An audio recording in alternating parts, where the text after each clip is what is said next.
أعوذ بالله من الشيطان الرجيم.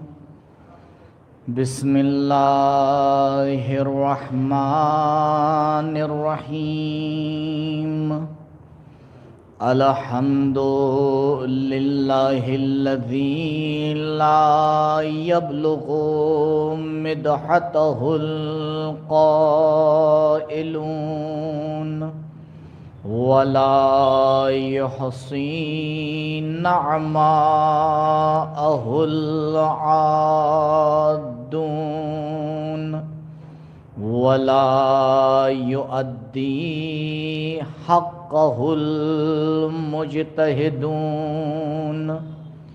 فطر الخلائق بقدرته ونشر الرياح برحمته ووتدا بالصخور ميدان أرضه. والصلاة والسلام والتحية والإكرام على النبي المصطفى والرسول المجتبى الذي دنا فتدلى فكان قاب قوسين أو أدنى. هو الذي سمي في السماء بأحمد وفي الأرضين بأبي القاسم المصطفى محمد. اللهم صل على محمد وعلى أهل بيته الأطيبين الأطهرين المعصومين المظلومين الذين أذهب الله عنهم الرجس وطهرهم تطهيرا.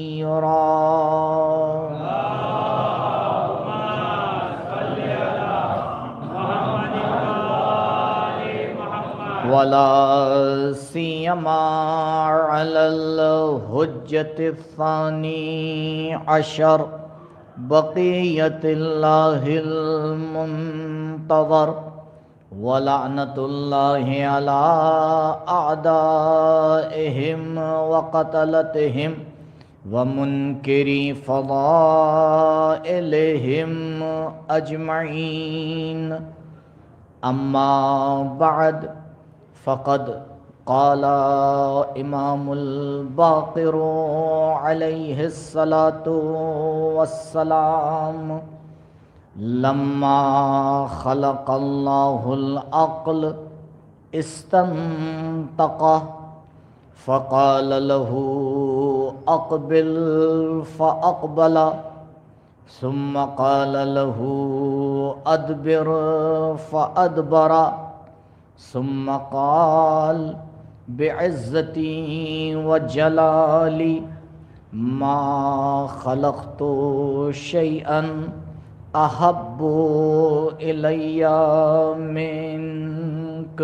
درود پڑھیں پر محمد و آل محمد. اللهم صل على محمد وآل محمد. آج جو مسئلہ آپ کی خدمت میں پیش کرنا ہے بہت ہی ابتدائی اور پہلا مسئلہ ہے، لیکن انشاءاللہ آپ جانتے ہوں گے، ایک بار ذکر ہو جائے بہتر ہے. شریعت مقدسہ میں دینی احکام اس وقت انسان پر واجب یا حرام ہوتے ہیں جب وہ مکلف ہو جائے. یہ لفظ مکلف ایک دینی ورڈ ہے اور بہت سے ایسے الفاظ ہیں جسے ہمیں اور آپ کو سیکھنا چاہیے. آپ یہ نہیں کہہ سکتے کہ یہ فارسی کا ہے، یہ عربی کا ہے، یہ اردو کا ہے. نہیں، یہ ایک دینی لفظ ہے جس کا معنی ہمیں اور آپ کو پتہ ہونا چاہیے۔ مکلف کسے کہتے ہیں؟ مکلف شریعت میں، دین میں اس انسان کو کہتے ہیں جس میں 3 شرطیں پائی جاتی ہیں۔ پہلی شرط عقل رکھتا ہو۔ اگر خداوند متعال کسی کو عقل کی نعمت سے نہ نوازے تو اس کے اوپر کوئی شریعت پابندی نہیں لگاتی، نہ نماز واجب ہوتی ہے، نہ روزہ واجب ہوتا ہے، کچھ نہیں۔ تو پہلی شرط یہ ہے کہ وہ عقل رکھتا ہو۔ دوسری شرط یہ ہے کہ قدرت رکھتا ہو، طاقت رکھتا ہو، اس میں اتنی طاقت ہو کہ اگر شریعت اس سے کوئی کام کہے تو وہ کر سکے۔ اس لیے جو انسان کھڑے ہو کے نماز نہیں پڑھ سکتا، شریعت اس سے کہتی ہے بیٹھ کے پڑھو۔ بیٹھ کے نہیں پڑھ سکتا، لیٹ کے پڑھو۔ تو جیسی انسان کی طاقت، لا یکلف اللہ نفسا الا وسعہا، خداوند متعال انسان کو اس کی طاقت سے زیادہ ذمہ دار نہیں بناتا۔ تیسری شرط یہ ہے کہ بالغ ہو۔ دیکھیں یہی لفظ ہے جو تھوڑا سا غلط استعمال ہو جاتا ہے۔ بالغ ہونے پر واجب نہیں ہوتا ہے احکام، مکلف ہونے پہ واجب ہوتے ہیں۔ ہو سکتا ہے کہ انسان کی عمر 20 سال کی ہو لیکن پھر بھی اس کے اوپر کوئی چیز واجب نہ ہو، کیونکہ شاید اس کے پاس عقل نہیں ہے یا طاقت نہیں ہے۔ یہ تینوں شرطیں جمع ہونا چاہیے، عقل بھی ہو، طاقت بھی ہو، بالغ بھی ہو۔ بلوغ میں ایک مسئلہ اس کو سمجھ لیں، بلوغ جس کا حساب اور کتاب لگایا جاتا ہے وہ چاند کے لحاظ سے ہونا چاہیے، یعنی اسلامی تاریخ کے حوالے سے، نہ کہ سورج کے حوالے سے جو انگلش کیلنڈر ہے اس سے نہیں۔ لڑکے 15 سال میں اور لڑکیاں 9 سال میں۔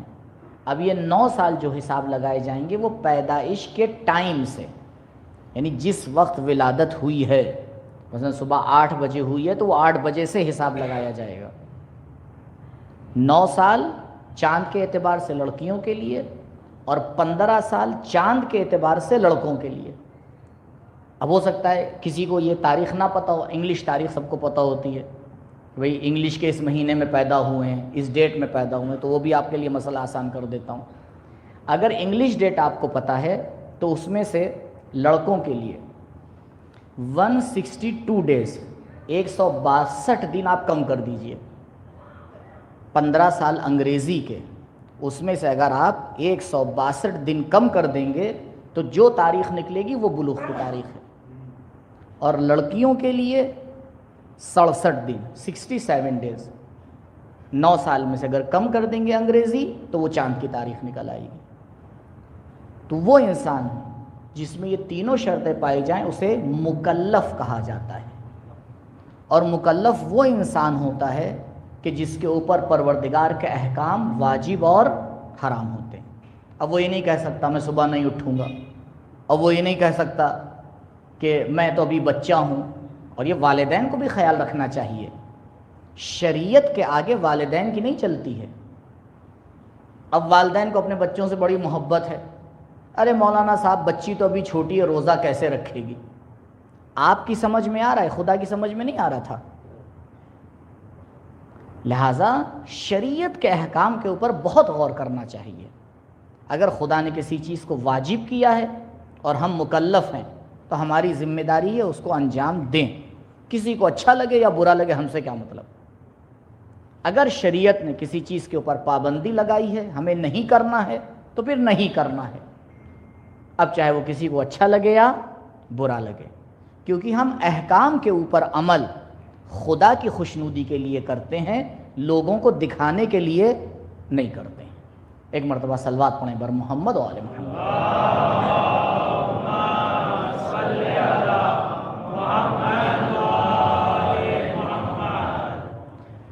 بہرحال کوشش یہی رہے گی انشاءاللہ کہ مجلس وقت سے شروع ہو، تو اگر آپ بھی وقت سے تشریف لے آئیں گے تو شروع سے جڑے رہیں گے، نہیں تو پھر یہی ہوگا کہ آپ مجھے دیکھیں گے اور میں آپ کو دیکھوں گا۔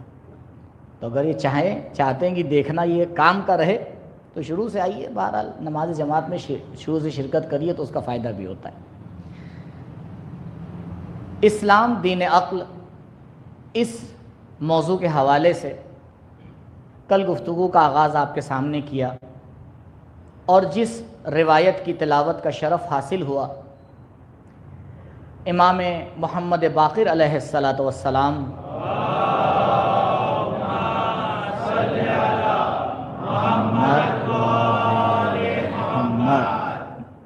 حضرت نے عقل کی خلقت کے حوالے سے بیان کیا کہ خداوند متعال نے عقل کو خلق کرنے کے بعد کس طرح سے اس سے اپنی اطاعت کروائی، اور ہمیں یہ بتایا کہ عقل مند انسان مطیع پروردگار ہوتا ہے، اور وہ ہوتا ہے جو پروردگار کی کہی ہوئی بات کے اوپر عمل کرتا ہے۔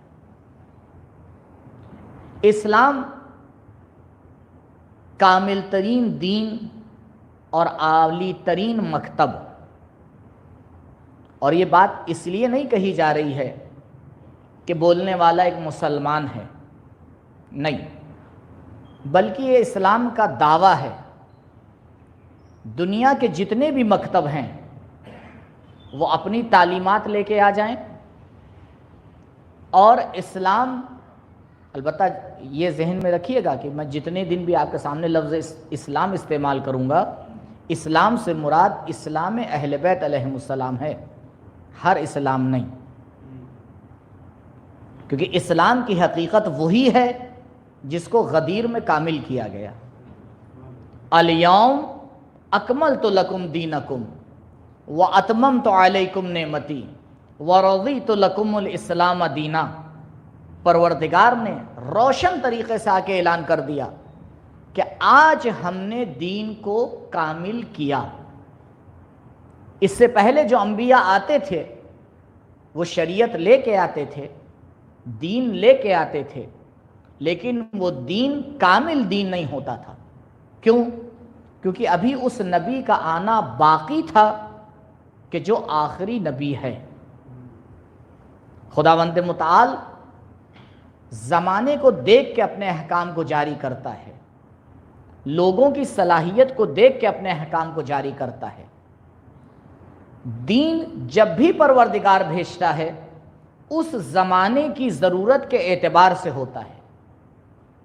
دین کو دو حصوں میں آ کے تقسیم کیا جاتا ہے، آپ بخوبی جانتے ہیں، البتہ بعد میں بھی اس پہ گفتگو ہوگی، اصول دین اور فروع دین، تو آپ سب کو رٹا ہوا ہے۔ وہ چیز جو شریعت اور دین کے اعتبار سے اس وقت گفتگو ہو رہی ہے، اس سے مراد فروع دین ہے، نہ کہ اصول دین۔ اصول دین شروع سے جو تھے وہ ہیں۔ توحید پروردگار جناب آدم سے شروع ہوئی، اس کی گواہی اور آخری نبی تک باقی رہی۔ کوئی نبی ایسا نہ آیا کہ جس نے توحید کے اوپر دعوت نہ دی ہو، جس نے اپنی رسالت کی گواہی نہ دلوائی ہو۔ لہٰذا اصول دین کا مسئلہ نہیں ہے، شریعت اور فروع دین کا مسئلہ ہے۔ جب لفظ دین استعمال ہوتا ہے تو دو معنی میں لفظ دین ہم اور آپ استعمال کرتے ہیں۔ یہ الفاظ کے استعمال پہ غور کیا کیجئے، کیونکہ اگر انسان یہ نہ سمجھ پائے کہ یہ لفظ کس معنی میں استعمال ہو رہا ہے تو نہ بات کو سمجھ پائے گا نہ مفہوم روشن ہو پائے گا۔ یہ بہت ضروری ہوتا ہے کہ ہم آگے غور کریں کہ یہ لفظ کس معنی میں استعمال ہو رہا ہے۔ کبھی لفظ دین کو استعمال کرتے ہیں، مراد پورا دین ہوتا ہے۔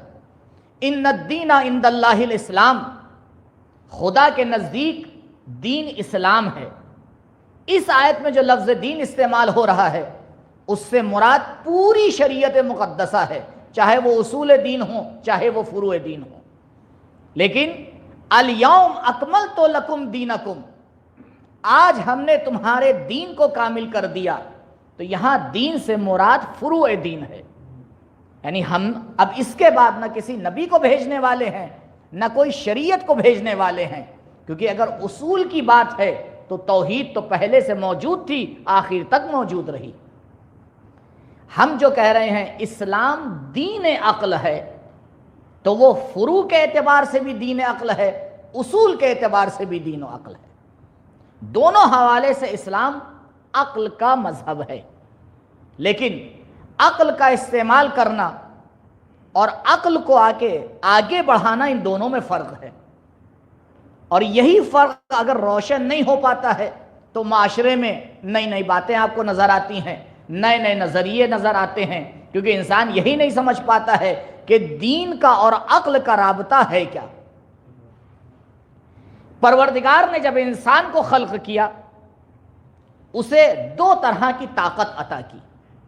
یہاں سے مسلسل میری گفتگو پہ توجہ رکھیے گا، کیونکہ اگر بیچ میں کوئی بات آپ چھوڑیں گے، مس کریں گے، تو پھر وہ کڑی ٹوٹ جائے گی، پھر آپ کہیں گے پتہ نہیں مولانا صاحب کیا کہہ رہے تھے۔ نہیں، مولانا صاحب جو کہہ رہے تھے وہ کہہ رہے تھے، آپ کو توجہ دینا چاہیے تھی۔ پروردگار نے جب انسان کو خلق کیا، اسے دو طرح کی طاقت عطا کی، ایک سوچنے کی طاقت، ایک کرنے کی طاقت، ایک علم عطا کیا اور ایک عمل عطا کیا۔ انسان انہی دو چیزوں کا مجموعہ ہوتا ہے، اور اس کا عمل اس کے علم کے اوپر ٹکا ہوا ہوتا ہے۔ کل بھی میں نے اشارہ کیا تھا، انسان کا عمل بہتر سے بہتر تب بنتا ہے جب اس کا علم بہتر سے بہتر ہوتا چلا جائے۔ جیسے جیسے انسان علمی حوالے سے ترقی کرتا ہے، ویسے ویسے اس کے عمل کے بہتر ہونے کا امکان زیادہ ہو جاتا ہے۔ عزیزوں، اسی لیے اسلام نے علم حاصل کرنے پر جتنی تاکید کی ہے، آپ کو دنیا میں کوئی مکتب نہیں ملے گا کہ جو علم حاصل کرنے پہ اتنی تاکید کرتا ہو۔ اور جب بھی علم کی بات ہو تو اس بات کا خیال رکھیے گا، علم سے مراد علم دین ہے، علم دنیا نہیں۔ کہیں گے یہ کیا ہوا، آپ نے دو طرح کے علم بنا دیے، علم دین اور علم دنیا۔ جی،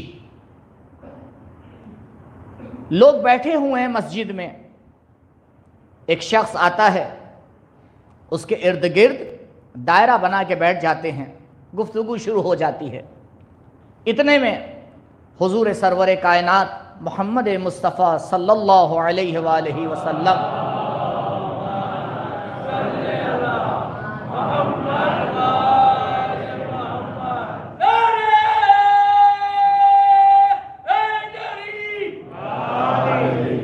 اتنے میں حضرت تشریف لاتے ہیں، اور لانے کے بعد سوال کرتے ہیں، یہ جو تم لوگوں نے اس انسان کے ارد گرد حلقہ بنا رکھا ہے، کیا وجہ ہے؟ تو کہتے ہیں یا رسول اللہ، یہ شخص ہے اور ہم اسے علامہ کہتے ہیں۔ یہ ورڈ تو آپ نے سنی رکھا ہوگا، لفظ علامہ کسے نہیں پتہ؟ تو یہ آج کا لفظ نہیں ہے، یہ بہت پرانا لفظ ہے۔ تو حضرت نے کہا اچھا، من هو العلامہ، تمہارے نزدیک علامہ کسے کہتے ہیں؟ تو کہا یا رسول اللہ، اسے عرب کی حسب اور نسب کا بڑا اچھا علم ہے۔ آپ کسی بھی شخص کا نام بتا دیجئے، یہ جناب آدم تک شجرہ بتا دے گا۔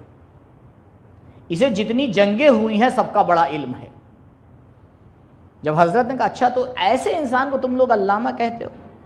حضرت نے فرمایا اگر اس کا علم کسی کو ہو جائے تو اس کے لیے کوئی فائدہ نہیں، اور اگر یہ باتیں کسی کو پتہ نہ چلیں تو اس کا کوئی نقصان نہیں۔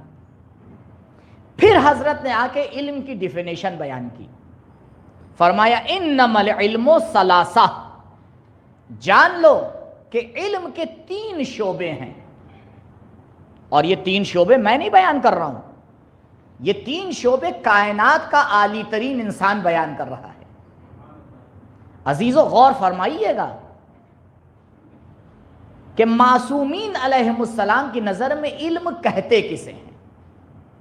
کہ انما العلم ثلاثہ، علم کے 3 شعبے ہیں، آیت محکمہ وفریضۃ عادلہ وسنت قائمہ۔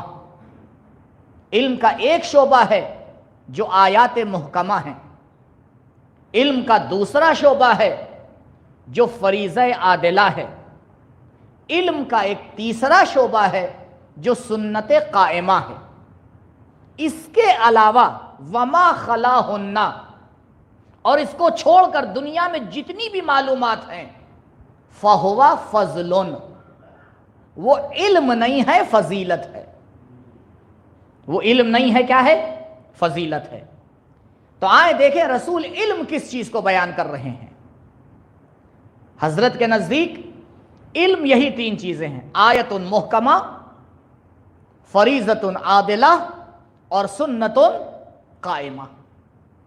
آج دنیا میں اس بات کی ہوڑ لگی ہوئی ہے کہ پڑھ لیجئے، یہ کر لیجئے، فلاں ڈگری حاصل کر لیجئے، یہاں پہنچ جائیے، یہ بن جائیے، وہ بن جائیے۔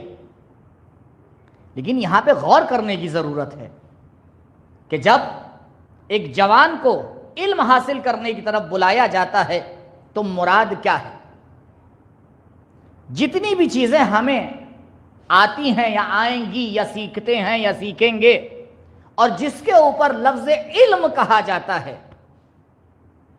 ہمیں غور کرنا چاہیے کہ ایک مرتبہ لفظ علم ہم اور آپ استعمال کرتے ہیں، آزاد ہیں آپ انجینئرنگ کو علم کہہ دیجئے، آپ ڈاکٹری کو علم کہہ دیجئے، آپ سائنس کو علم کہہ دیجئے، کوئی رکاوٹ نہیں ہے۔ لیکن ایک مرتبہ حقیقی معنی میں لفظ علم استعمال ہوتا ہے۔ حقیقی معنی میں لفظ علم ان چیزوں کو کہا ہی نہیں جاتا، کیونکہ علم اسے کہتے ہیں جو انسان کے ساتھ ہمیشہ رہے، انسان کے ساتھ ہمیشہ رہے۔ اگر آپ عالم ہیں اور ایک اسٹیج پر وہ علم آپ سے جدا ہو جائے تو نہ آپ عالم رہیں گے نہ وہ علم رہے گا۔ علم کی کیا حقیقت ہے؟ آپ مجھے باہر علم دکھا سکتے ہیں؟ کیا علم لائبریریوں میں موجود ہے؟ کیا علم کتابوں میں موجود ہے؟ کیا علم ہارڈ ڈسک کے اندر موجود ہے؟ کیا علم انٹرنیٹ کی فضاؤں کے اوپر موجود ہے؟ نہیں، بلکہ علم انسان کے سینے میں موجود ہوتا ہے۔ الم نشرح لک صدرک، اے نبی کیا ہم نے آپ کے سینے کو گشادہ نہیں کیا؟ کیا ہم نے آپ کو کائنات کا سب سے بڑا عالم نہیں بنایا؟ ہمیں غور کرنا چاہیے کہ علم کی حقیقت ہے کیا؟ العلم نور یقذفہ اللہ فی قلب من یشاء، علم ایک ایسا نور ہوتا ہے کہ جسے پروردگار جس انسان کے قلب میں چاہتا ہے اتار دیتا ہے۔ علم اس حقیقت کا نام ہے۔ تو علم اسے کہتے ہیں جو عالم کے ساتھ ہمیشہ رہے۔ اس جملے کو آخر تک ذہن میں رکھیے گا۔ علم اس صفت کو کہتے ہیں، اس معلومات کو کہتے ہیں، اس نالج کو کہتے ہیں جو انسان کے ساتھ ہمیشہ رہے۔ ابھی لفظ ہمیشہ کے اوپر گفتگو کرنا ہے، یہ نہیں کہ ایک اسٹیج تک رہے اور اس کے بعد نہ رہے۔ آئیے خدا غریق رحمت کرے، آج جن عالم دین کا انتقال ہوا، ابھی تھوڑی دیر پہلے ہم قبرستان میں تھے، آپ لوگ میں سے بھی بہت سے لوگ وہاں موجود تھے۔ مجھے ذرا بتائیے، مرنے کے بعد انسان ختم ہو جاتا ہے یا باقی رہتا ہے؟ مرنا فنا ہونا نہیں ہے، منتقل ہونا ہے۔ اسی لیے موت کو انتقال کہا جاتا ہے۔ آپ اپنے گھر سے اٹھ کر یہاں فرش عزا پہ تشریف لائے، ابھی میں ایک جملہ کہوں گا، آپ ڈریے گا نہیں، ہم سب کا انتقال ہو گیا۔ کس معنی میں؟ بھئی آپ گھر سے یہاں تک منتقل ہو گئے، موت یہی ہے۔ انسان اس فانی دنیا سے باقی دنیا کی طرف منتقل ہو جاتا ہے، اسی کو موت کہتے ہیں۔ موت سے ڈرتا وہ ہے جو موت کو فنا سمجھتا ہے، لیکن موت کو شہد سے زیادہ شیرین وہ بتاتا ہے جو موت کو انتقال سمجھتا ہے۔ اب یہ تو اپنی اپنی نالج ہے، یہ تو اپنا اپنا ماننا ہے کہ تم موت کو فنا سمجھو تو موت سے بھاگتے رہو، تم موت کو انتقال سمجھو، علی کی طرح آگے بڑھ کے موت کو گلے لگا لو۔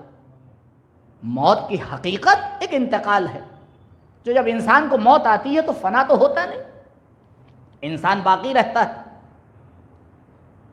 غور فرمائیے گا، میں کسی کی توہین نہیں کرنا چاہ رہا ہوں، ایک بات ہے جو آپ تک پہنچانا چاہ رہا ہوں۔ اب میرا ایک جوان بہترین انجینئر تھا، انتقال ہو گیا، موت کا کیا پتہ قبلہ۔ ہمارے معاشرے کا ایک جوان ڈاکٹر تھا، انتقال ہو گیا۔ ہمارے معاشرے کا ایک جوان پائلٹ تھا، انتقال ہو گیا۔ اب ذرا میں اس سے پوچھوں کہ یہ بتاؤ انتقال کے بعد کتنی انجینئرنگ کام آئی؟ انتقال کے بعد وہاں عالم برزخ میں کتنے ہاسپٹل تھے؟ انتقال کے بعد وہاں اس علم کا کیا استعمال ہوا؟ تو یہ علم عالم سے جدا ہوا یا نہیں ہوا؟ یہ علم انسان کے ساتھ قبر تک رہتا ہے، قبر میں نہیں جاتا۔ یہ جسے ہم اور آپ آج کل علم سمجھ رہے ہیں اور جس کو حاصل کرنے کے لیے دوڑ لگی ہوئی ہے، یہ اگر بہت زیادہ آپ کا ساتھ دے دے تو تب تک ساتھ دے گا جب تک جناب ملک الموت سے ملاقات نہیں ہوئی ہے۔ بڑے احترام سے نام لیا کریے، ناراض ہو گئے تو بھی کام ہو جائے گا۔ ٹھیک، تو جب تک کہ حضرت ملک الموت سے آل اللہ مقامہ ملاقات نہیں ہوئی ہے، تب تک انجینئرنگ کی انجینئری چلتی رہتی ہے، ڈاکٹر کی ڈاکٹری چلتی رہتی ہے، پائلٹ کا ہوائی جہاز کو اڑانا چلتا رہتا ہے۔ لیکن جہاں یہ ملاقات ہوئی، روح اور جسم میں جدائی ہوئی، تو یہ سارے فنکار اپنی جگہ کے اوپر دھرے کے دھرے رہ جاتے ہیں۔ تو عزیزوں، آپ کے سامنے عرض کیا، علم اسے کہتے ہیں جو انسان کے ساتھ ہمیشہ رہے۔ تو وہ کون سا علم ہے جو انسان کے ساتھ ہمیشہ رہتا ہے؟ آؤ ہم تمہیں بتاتے ہیں کہ وہ کون سا علم ہے جو انسان کے ساتھ ہمیشہ رہتا ہے۔ توحید انسان کے ساتھ ہمیشہ رہتی ہے، نبوت انسان کے ساتھ ہمیشہ رہتی ہے، ولایت انسان کے ساتھ ہمیشہ رہتی ہے۔ جب تم قبر میں جاؤ گے تو تم سے علم توحید کے بارے میں سوال کیا جائے گا، تم سے علم نبوت کے بارے میں سوال کیا جائے گا، تم سے علم ولایت کے بارے میں سوال کیا جائے گا۔ اسے علم کہا جاتا ہے جو انسان کے ساتھ اگر آ جاتا ہے تو قیامت تک ساتھ میں رہتا ہے۔ یہ علم ہوتا ہے۔ قیامت میں پروردگار یہ نہیں پوچھے گا کہ تم نے کتنی ڈگریاں حاصل کر لی ہیں، قبر میں تم سے یہ سوال نہیں کیا جائے گا کہ تمہاری رینک کیا آئی تھی، قبر میں تم سے یہ سوال نہیں کیا جائے گا کہ کتنی سیلری تمہاری بڑھ گئی تھی۔ ہاں، یہ ضرور پوچھا جائے گا کہ یہ بتاؤ من ربک، تمہارا پروردگار کون ہے، من نبیک، تم نے نبی کسے مانا تھا، من ولیک، کس کو تم نے اپنا ولی مانا تھا، ما قبلتک، کس چیز کو تم نے اپنا قبلہ مانا تھا۔ یہ علم اگر انسان لے کے جاتا ہے تو قبر میں بھی جواب دے پاتا ہے، آخرت میں بھی جواب دے پاتا ہے۔ اسے کہتے ہیں علم دین۔ عزیزوں، یہ تقسیم ہے علم دین کی اور علم دنیا کی۔ لہٰذا میں بڑے سکون سے جہاں بھی جاتا ہوں اس بات کو پہنچاتا ہوں۔ آج دیکھیں دنیا کا حال کیا ہو رہا ہے۔ دنیا کے حالات پہ نظر ڈال کے یہ بات کہنا چاہیے، ہمیں، میں اپنے شیعہ معاشرے کی بات کر رہا ہوں اور پوری بات لاسٹ تک سنیے گا، ہمیں اپنے معاشرے میں ڈاکٹر نہیں چاہیے، سکون سے سنیے گا، ہمیں اپنے معاشرے میں انجینئر نہیں چاہیے، ہمیں اپنے معاشرے میں دنیاوی ٹیچر نہیں چاہیے۔ تو قبلہ آپ کو چاہیے کیا ہے؟ ہمیں اپنے معاشرے میں انسان چاہیے۔ کیونکہ ہم نے بڑے ڈاکٹر دیکھے جو انسانیت کا قتل کرتے ہوئے نظر آئے، ہم نے بڑے انجینئر دیکھے جو عمارتوں کو گراتے ہوئے نظر آئے، ہم نے بڑے دنیاوی ٹیچر دیکھے جو پڑھائی کے حوالے سے علم کا سودا کرتے ہوئے نظر آئے، لیکن ہم نے کوئی انسان نہ دیکھا جو انسانیت کا سودا کرتا ہوا نظر آیا ہو۔ اسی لیے دین نے تعلیم دی، پہلے انسان کو علم دین حاصل کر لینا چاہیے۔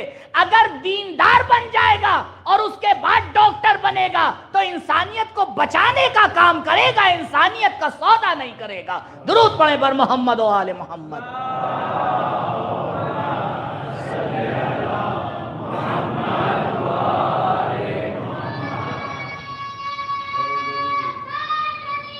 یا علی، انسان پہلے آئے، علم حاصل کرے۔ کہا علم سے مراد انما العلم ثلاثہ، علم کے 3 شعبے ہوتے ہیں، آیات محکمہ جسے اصول دین کہا جاتا ہے، فریضۃ قائمہ جسے فروع دین کہا جاتا ہے، سنت عادلہ جسے اخلاق کہا جاتا ہے۔ دیکھو جب تک علم دین حاصل نہیں کر لوگے تمہاری زندگی کہیں پر بھی بھٹک سکتی ہے۔ آؤ پہلے دیندار بن کے دکھاؤ، اور دیندار بننے کے بعد تمہیں جو کرنا ہے کرتے نظر آؤ، اب تمہاری فنکاری تمہارے لیے ثواب بن جائے گی۔ اگر معاشرے میں آج کیوں مشکل کھڑی ہوئی ہے؟ کیا ویسٹ کے پاس سائنس نہیں ہے؟ یہ جو بم بنائے جاتے ہیں یہ جاہل بناتا ہے یا عالم بناتا ہے؟ یہ جو وائرس چھوڑے جاتے ہیں یہ جاہل بناتا ہے یا عالم بناتا ہے؟ یہ سارے کام کون کر رہا ہے؟ یہ جو دنیا میں نئی نئی شیطنتیں ہوتی ہیں یہ جاہل کرتا ہے یا عالم کرتا ہے؟ یہ جو بڑے بڑی مشکلات کھڑی ہوتی ہیں دنیا میں کون کھڑی کر رہا ہے؟ کہا بس فرق یہی ہے، ایک عالم وہ ہوتا ہے جو پہلے دیندار ہوتا ہے، اگر پہلے دیندار بنے گا اور اس کے بعد علم حاصل کرے گا تو اپنے علم کا صحیح استعمال کرے گا، لیکن اگر بغیر دین کے اس کے ہاتھ میں علم دے دو گے تو یہ اسی علم کو انسانیت کو برباد کرنے کا ذریعہ بنا دے گا۔ کیونکہ علم 2 دھار کی تلوار کی طرح ہوتا ہے، انسان کیسے استعمال کر لے۔ کہا دیکھو تلوار کو بچوں کے ہاتھ میں نہیں دیا جاتا ہے، سمجھدار انسان کے ہاتھ میں دیا جاتا ہے۔ دینداری انسان کو سمجھدار بناتی ہے، جب سمجھدار بن جاتا ہے تب اس کے ہاتھ میں علم دیا جاتا ہے اور وہ صحیح استعمال کرتا ہے۔ لیکن آپ ہمارے معاشرے کا حال دیکھیں، اگر ایک مرتبہ مکتب اور ٹیوشن دونوں میں ٹکراؤ ہو جائے، کس کی چھٹی ہوتی ہے؟ میرے جوان بچے یہاں بیٹھے ہوئے ہیں، بتائیے کس کی چھٹی ہوتی ہے؟ ہاں، مولانا صاحب نے فون کیا، بھائی 2-3 دن سے آپ کا بچہ آ نہیں رہا ہے مکتب میں۔ مولانا صاحب کیا کریں، ایگزام ہیں۔ اچھا ایگزام آ گئے تو علم دین تعطیل۔ ارے قبلہ یہ ممبر نہ ہوتا تو اتنا بھی دین بچا نہ ہوتا۔ جو حال ہم نے دین کا ساتھ کر رکھا ہے، سوتیلا برتاؤ دین کے ساتھ، اور اس کے بعد توقع ہی ہوتی ہے کہ ادھر 2 رکعت نماز صبح پڑھے اور ادھر سے من و سلوہ نازل ہو جائے۔ یہ کون سی رشتہ داری ہے ہماری دین کے ساتھ؟ دین ہمارا محتاج نہیں ہے، ہم دین کے محتاج ہیں۔ اگر کوئی یہ سمجھ رہا ہے کہ دین پہ عمل کر کے وہ دین کے اوپر کوئی اپنا حق جتائے دے رہا ہے تو وہ آ کے اہل بیت سے پوچھے، جنہی نے دین کو بچانے کے لیے اپنا سب کچھ قربان کر دیا، انہی نے اپنی زندگی میں کبھی یہ نہیں کہا کہ دین کا یہ فخر ہے کہ اسے علی جیسی ذات ملی۔ علی نے ہمیشہ یہ کہا کہ علی کو فخر ہے کہ اسے اللہ جیسا خدا ملا۔ دین کی اہمیت کو سمجھیے۔ اگر معاشرہ دینداری کے اوپر نہیں چلتا ہے وہ معاشرہ زندہ معاشرہ نہیں کہلاتا ہے۔ دین خدائی چیز ہے. اب یہ بات روشن ہو گئی. اگلا مرحلہ کیا؟ احادیث میں اور روایات میں جب لفظ دین استعمال ہوتا ہے تو دین سے مراد یہی ہے اصول دین اور فروع دین اور اخلاق. اور یہ جو دوسری تعلیمات ہیں اس کے لیے لفظ فن استعمال ہوتا ہے, علم نہیں استعمال ہوتا. اہل بیت کہتے ہیں یہ علم نہیں ہے, یہ تو ایک فن ہے جو تم حاصل کر رہے ہو تاکہ تمہاری زندگی گزر سکے. بڑے اچھے اکاؤنٹنٹ ہیں, بڑی اچھی بات ہے, لیکن یہ اکاؤنٹنٹ کب تک چلے گا؟ قبلہ اللہ میاں کا حساب کتاب تو اتنا لمبا ہوتا ہے کہ بڑے بڑے کمپیوٹر بول جائیں گے, وہاں آپ حساب نہیں لگا پائیں گے. کیوں؟ کہ وہ الہی نظام ہے, اسے سمجھیے. اور ہم جس چیز کو اہمیت دیتے ہیں وہی حاصل کرتے ہیں. دین کو سیکھنے میں کبھی شرمائیے مت, کیونکہ نقصان آپ کا ہوگا. دین کو حاصل کرنے میں گھبرائیے مت, کیونکہ نقصان آپ کا ہوگا. پہلا تقاضا آپ کا ہر مولانا سے یہ ہونا چاہیے کہ قبلہ دین سکھائیے, کیونکہ آپ دین سیکھ کے آئے ہیں. ادھر ادھر کی باتیں تو سب کو کرنا آتی ہیں, اور ہر وقت انسان چیک کرے اپنے آپ کو کہ دین اسے کتنا آتا ہے. کتنے ہمارے گھروں میں ایک توضیح المسائل موجود ہے؟ کتنے لوگوں نے ایک بار شروع سے آخر تک توضیح المسائل کے ضروری مسئلوں کو پڑھ رکھا ہے؟ کیوں؟ پہلا مسئلہ توضیح المسائل کا کیا ہے؟ پہلا مسئلہ ہر مکلف پر واجب ہے وہ مسئلے جو اس کی زندگی میں ضروری ہیں اسے سیکھے, واجب ہے. اور اگر نہیں سیکھا اور کہیں احکام میں غلطی ہو گئی تو کبھی کبھی 10 سال کی نماز دوبارہ پڑھنی پڑتی ہے. کل پرسوں ایک مسئلہ بیان کروں گا اور پورا مجھے یقین ہے کیونکہ تجربہ ہے 10 سال کا مجھے. جب وہ میں مسئلہ بیان کرتا ہوں تو بہت سے لوگ دوبارہ نماز پڑھنے پہ مجبور ہو جاتے ہیں, اور آپ روک تو پائیں گے نہیں مجھے. سیدھا طریقہ یہی کہ یہ مجلس نہ پڑھیے. یہاں آ گیا, دیکھیے غور فرمائیے گا, یہاں تک لانا آپ کا کام ہے. یہاں تک لانا میرا کام نہیں, میں خود سے تھوڑی آگے بیٹھا ہوں. دعوت دی گئی, بلایا گیا, آ گیا. لیکن جب میں یہاں آ جاؤں گا تو پھر بولنا میری ذمہ داری ہے, آپ نہیں طے کریں گے. یہ ہمیشہ خیال رکھیے گا.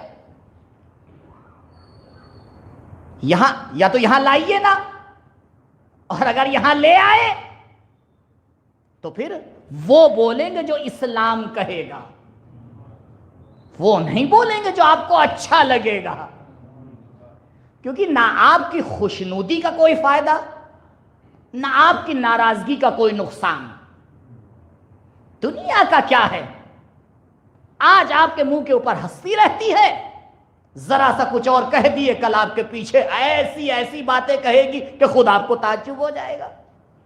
اور ذرا ایک بار دعوت کر دیجئے, معاملہ دوبارہ پلٹ جائے گا, آپ دنیا کے سب سے اچھے انسان ہو جائیں گے.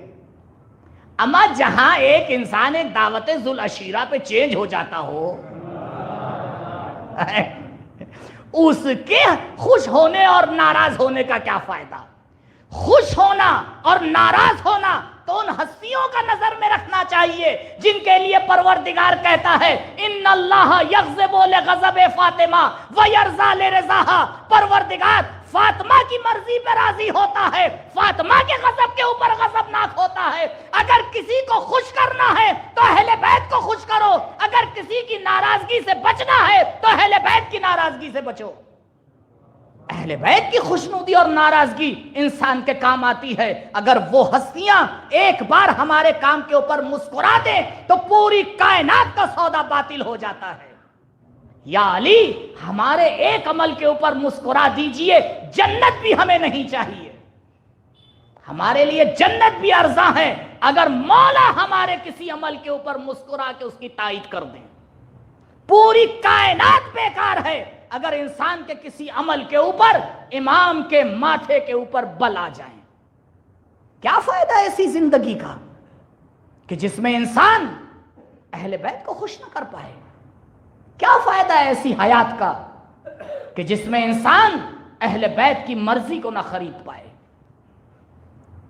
یہ اصل زندگی ہے کہ انسان سمجھے دین کہتے کسے ہیں، علم کہتے کسے ہیں۔ عزیزوں، علم حاصل کرنا عمر نہیں جانتا کہ کوئی آ کے یہ کہہ دے ارے مولانا صاحب اب تو 60 سال ہو گئے، قبر میں پیر لٹک گئے ہیں، اب کیا سیکھیں گے؟ جی نہیں، جناب حر سے سیکھیے کہ سیکھیں گے۔ کس وقت انسان کی ہدایت کہاں ہو جائے کچھ نہیں پتا۔ یہ ہمیں سسٹم چینج کرنا پڑے گا۔ جب تک ہم سسٹم چینج نہیں کریں گے پروڈکٹ چینج نہیں ہوگا۔ کمپنیوں کو دیکھیے کیا کرتی ہیں، جیسے ہی کمپنی کو لگتا ہے لاس ہو رہا ہے فوراً اپنی کمپنی کا سسٹم چینج کرتے ہیں۔ اللہ اکبر، مادی دنیا والے اتنا سمجھ گئے، اہل بیت کے راستے پہ چلنے والے آج تک نہ سمجھ پائے، تیار ہی نہیں ہوتے ہیں سسٹم کو چینج کرنے کے لیے۔ کیوں؟ کیونکہ ڈر ہے۔ ڈر ہے، کس بات کا ڈر ہے؟ سسٹم اگر غلط ہے تو چینج کریے، آپ کی ذمہ داری ہے۔ کیوں ہم علم دین حاصل کرنے کے لیے اپنا وقت نہیں لگاتے؟ کیوں ہم علم دین حاصل کرنے کے لیے اپنا پیسہ نہیں لگاتے؟ کاش قبلہ یہاں نہ ہوتے تو میں اور کھل کے بولتا، بچ گئے۔ بچے کو ٹیوشن پہ بھیجنا ہے، آپ نے کال کی، سر ذرا بچے کو ٹیوشن پڑھا دیجئے، ایگزام آ رہے ہیں، اور آج کل تو نظام ہی پلٹا ہوا ہے، آن لائن ہو رہا ہے سب کچھ ہوا میں۔ اما ہوا میں اتنی طاقت ہو گئی ہے، کتابوں کی طاقت ختم ہو گئی، ہوا میں سب کچھ ہو رہا ہے۔ وہ بیچارہ ٹیچر ادھر بیوقوف بنتا رہتا ہے کہ 20 اسٹوڈنٹ پڑھ رہے ہیں، اس کو ہی نہیں پتا کہ 18 گیم کھیل رہے ہیں۔ 2 کو تو میں نے چھوڑ دیا، وہ تو حسن زن، نہیں تو میں تو کہتا 20 کے 20 کھیل رہے ہیں۔ یہ نہ سمجھیے گا کہ حالات حاضرہ سے مولوی غافل ہوتا ہے، بیکار ہے اس مولوی کا علم جو حالات حاضرہ کو پہ علم نہ رکھے۔ جی، علم ہونا چاہیے، اس کا مطلب ہی نہیں کہ کرتے بھی ہیں۔ جو آپ کے ہاتھ میں بٹیرے ہیں میں یوز نہیں کرتا ہوں، لیکن مجھے پتا ہے کیوں، کیونکہ میرا جوان، چھوڑیے یہیں ختم کریے، سب بات پڑھیے محمد و آل محمد۔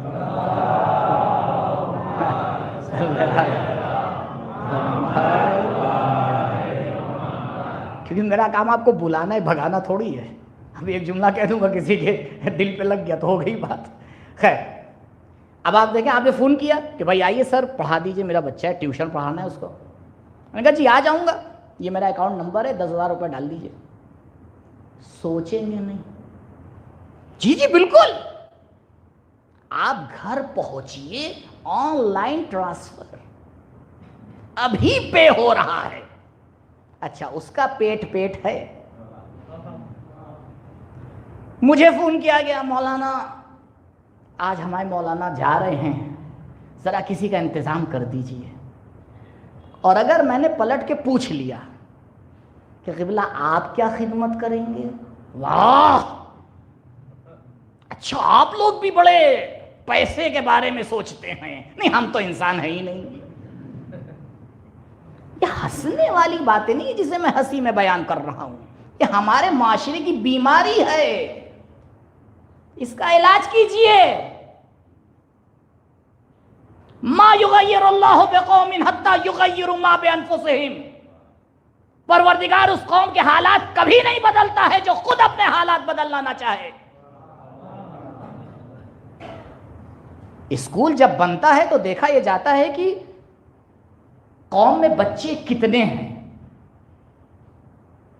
400 بچے ہیں بستی میں، تو اتنا بڑا اسکول ہونا چاہیے کہ ایک وقت میں 400 بچے پڑھ لیں، اور مکتب کا تو قبلہ جو ہمارا ویوہار ہے دین کے ساتھ، وہی برتاؤ ہے دین کا ہمارے ساتھ۔ علم یعنی علم دین، علم یعنی توحید، علم یعنی نبوت و رسالت، علم یعنی یہ جاننا کہ اہل بیت ہیں کیا، علم یعنی یہ پتہ ہونا کہ قرآن کیوں معجزہ ہے، علم یعنی یہ معلوم ہونا کہ پروردگار کیوں حکیم ہے، علم یعنی یہ معلوم ہونا کہ قضاء و قدر الہی کسے کہا جاتا ہے، علم یعنی یہ پتہ ہونا کہ پروردگار نے ہمیں مکلف کیوں بنایا ہے، علم یعنی یہ معلوم ہونا کہ عبد اور معبود کا رابطہ کسے کہتے ہیں، علم یعنی یہ پتہ ہونا کہ ہمارا آپس میں رابطہ کیا ہے، علم یعنی یہ پتہ ہونا کہ کس کا حقوق کیا ہوتا ہے، پڑوسی کے حقوق کیا ہوتے ہیں، والدین کے حقوق کیا ہوتے ہیں، بھائی بہنوں کے حقوق کیا ہوتے ہیں، بچوں کے حقوق کیا ہوتے ہیں۔ اگر انسان ان چیزوں کو نہیں جانتا ہے، بڑا سے بڑا سائنٹسٹ ہو جائے، پرمانو بم تو بنا سکتا ہے، انسانیت کو نجات نہیں دے سکتا، انسانیت کو کبھی نجات نہیں دے سکتا ہے۔ آج دنیا اسی مشکل میں پھنسی ہوئی ہے کہ جو چیز علم نہیں ہے اسے علم سمجھ رکھا ہے۔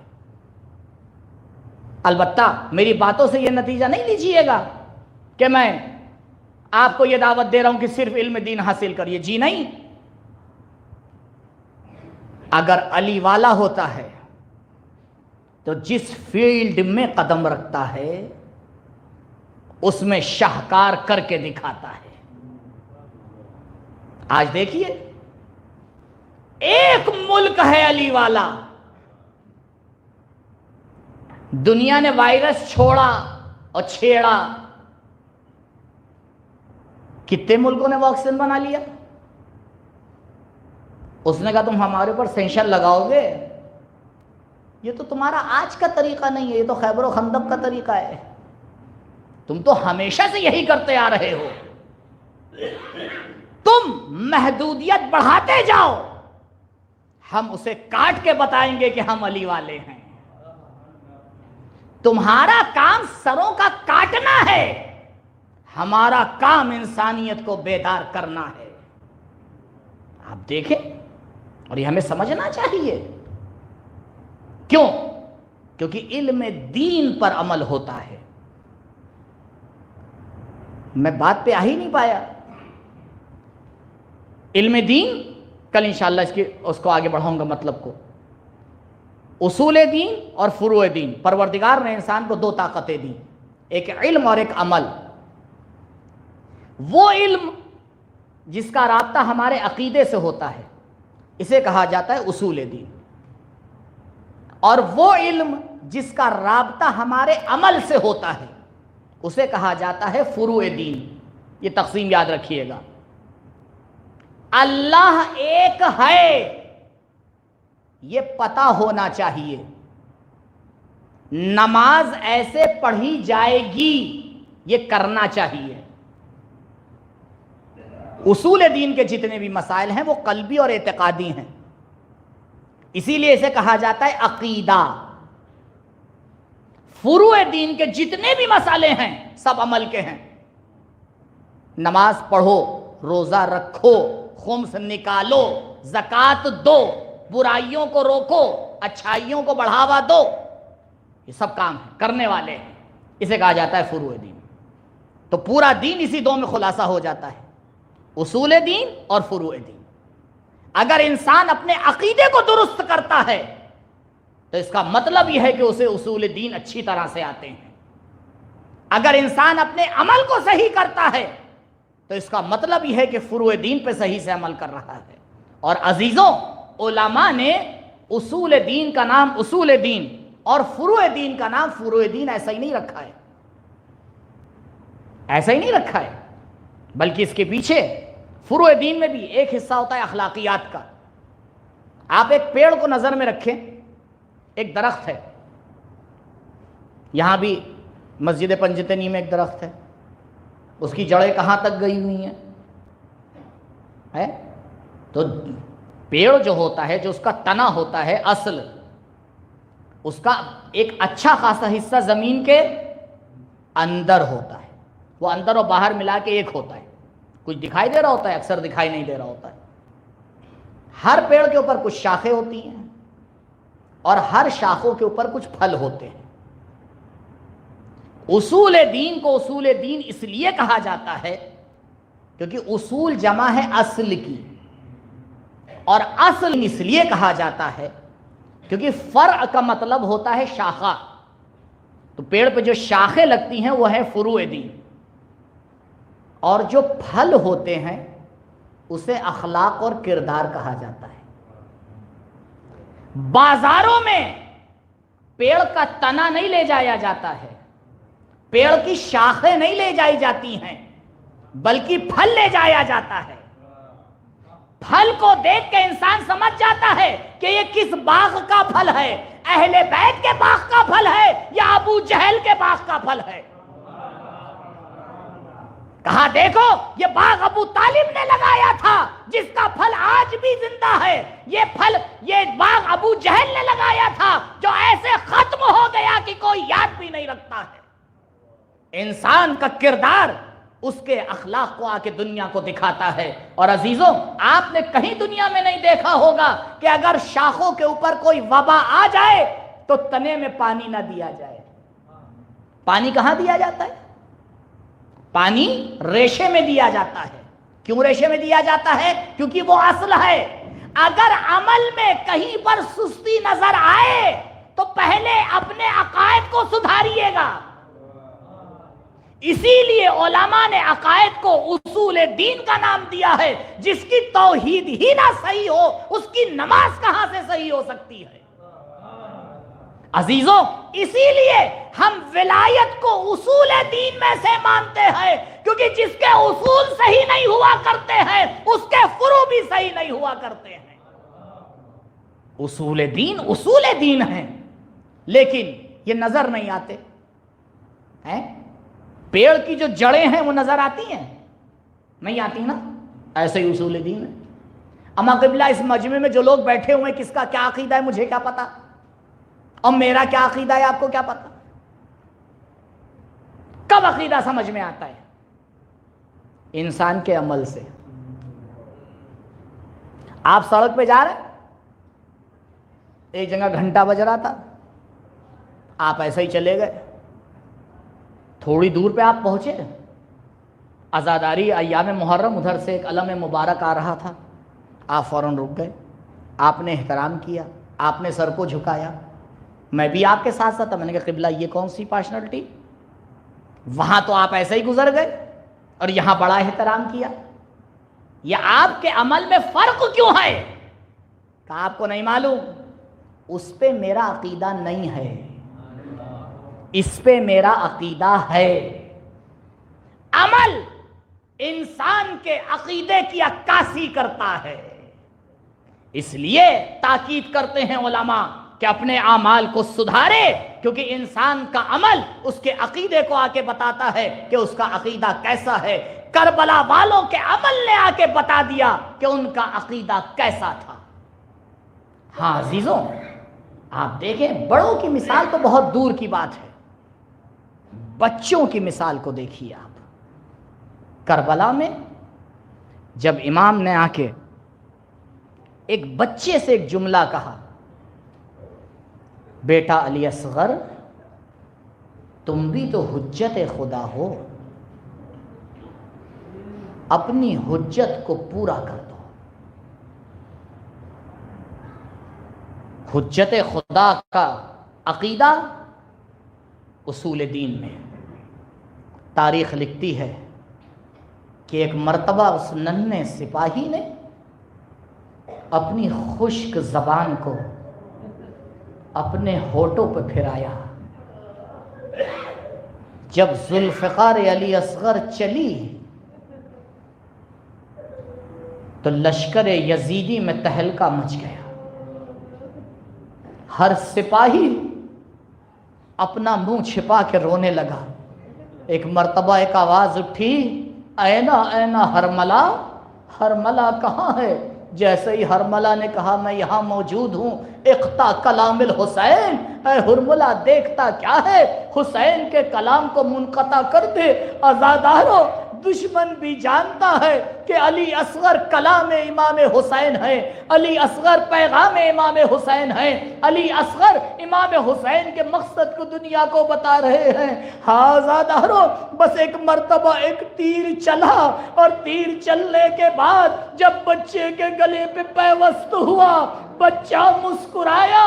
حسین علی اصغر کے لاشے کو لے کے واپس جا رہے ہیں۔ عزادارو، ذرا مقتل کا مطالعہ کیجئے اور مجھے یہ بتائیے کہ حسین صبح سے کتنے لاشیں لے کے آئے ہیں۔ کبھی اکبر کا لاشا لائے ہیں، کبھی قاسم کا پامال لاشا لے کے آئے ہیں، کبھی اون محمد کو لے کے آئے ہیں، کبھی عباس کے بازو لے کے آئے ہیں، لیکن تاریخ کہیں نہیں لکھتی ہے کہ حسین رکے ہوں یا قدم پیچھے ہٹے ہو۔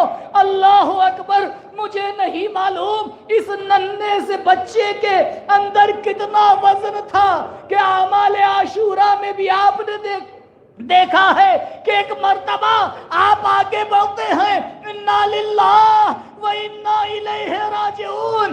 ارے یہ وہی حسین کا عمل ہے، حسین خیمے کی طرف لے کے جا رہے ہیں، انا للہ و انا الیہ راجعون، رضا بقضائہ و تسلیما لامرہ۔ اللہ اکبر، زہرا کا لال علی اصغر کو ہاتھوں میں لیے ہوئے ایک مرتبہ آگے جاتا ہے، دوبارہ قدم پیچھے ہٹاتا ہے۔ نہ معلوم کیا وجہ رہی ہو، شاید حسین بار بار سوچ رہے ہو کہ ارے رباب سے کہا تھا کہ علی اصغر کو پانی پلا دوں گا، اب میں رباب سے کیا کہوں گا۔ ایک مرتبہ حسین در خیمہ پہ پہنچے، آواز دی، رباب آؤ اپنے بچے کو لے جاؤ۔ اس سے پہلے کہ ماں پہنچتی، تاریخ نے لکھا کہ ایک ننھی بچی آگے بڑھی، اور آگے بڑھنے کے بعد بابا کے دامن کو پکڑا، بابا ارے علی اصغر کو پانی پلا دیا۔ سکینہ پیاسی رہ گئی۔ شہنشاہ کربلا ایک مرتبہ کربلا کی سرزمین پر بیٹھے، ابا کا دامن پلٹا، سکینہ نے نعرہ لگایا، ماں نے آواز دی، بنیا امثلو کا ینہر، اے بیٹا علی اصغر، کیا تجھ جیسے بھی نہر کیے جاتے ہیں۔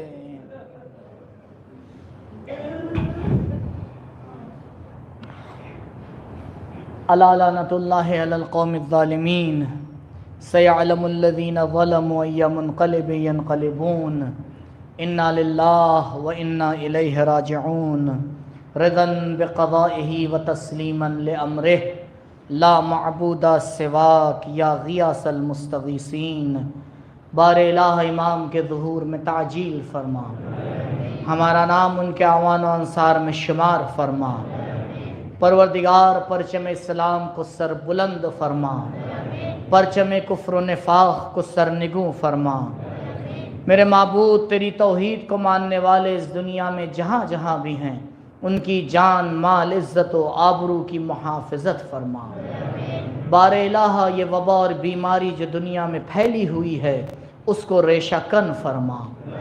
پروردگار، جو لوگ اس بیماری کے زد میں آ گئے ہیں، انہیں شفاء عاجل و کامل عنایت فرما۔ جو اس دنیا سے چلے گئے ہیں، ان پر اپنی رحمت اور مغفرت نازل فرما۔ بار الہ علماء عالم کا سایہ ہمارے سروں پہ باقی رکھ، مملکت اسلامیہ کا تحفظ فرما۔ بار الہ محبت اہل بیت، عزاداری سید الشہداء تا قیامت ہماری نسلوں میں باقی رکھ۔ بار الہ جب ہم اس دنیا سے جائیں تو ایک ہاتھ میں قرآن، دوسرے میں دامن اہل بیت ہو۔ بار الہ ہماری پہلی اور آخری دعا تیری بارگاہ میں یہی ہے، امام کے ظہور میں تعجیل فرما، ہمارا نام ان کے اعوان و انصار میں شمار فرما۔ ربنا تقبل منا انکا انت السمیع العلیم۔ درود پڑھیں بر محمد۔